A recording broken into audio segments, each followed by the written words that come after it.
Our family court system, our divorce court system, is horrifically broken, and it desperately needs to change. And I want to share with you just some things that have happened to children during custody cases. There was a little boy on Long Island who was evaluated by a court professional on the bed where the sexual abuse took place. There was a little girl who was evaluated by a forensic evaluator, and the evaluator forced this little girl in a sexual abuse case to sit on her father's lap during the interview. And the evaluator then would give the little girl a toy for each question that she answered correctly. She forced this little girl to sit on her sexual abuser's lap. There's too many instances of children who are being dismissed and discounted by our family court system, by people who are unskilled and untrained and who are making life and death decisions. There's another girl today who is scared to death of what will happen to her.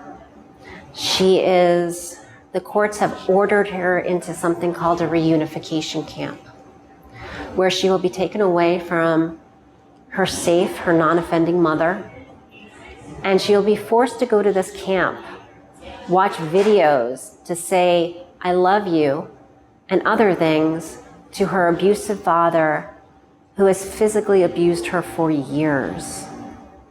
And after this camp, she will be prohibited from even communicating with her mother for probably a year.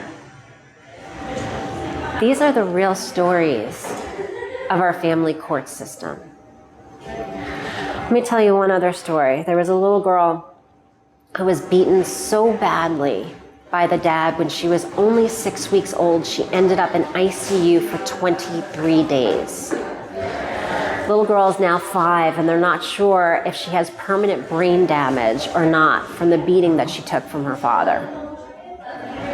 When the little girl was just 2, even though her abusive father had been convicted of felony child abuse, the dad went back to court and secured unsupervised weekend access with the little girl he nearly killed and her older brother.